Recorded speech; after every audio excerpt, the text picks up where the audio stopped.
All right, we are in room 14776 on board the Norwegian Encore, headed into the room. I'm just gonna give you guys a quick tour. Gotta put my key card in here.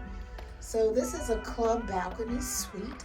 I actually like this where when you come in first, your bed is here and then the sofa is over here. So when we get to Alaska, we'll have plenty of space and then the TV.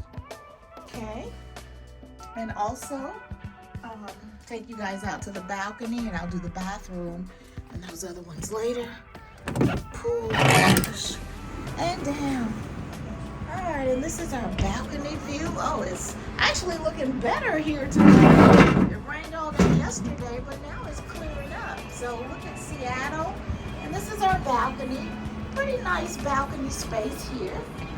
Okay, so this is just a brief tour. I will do a room tour later, but just wanted to share this with you guys.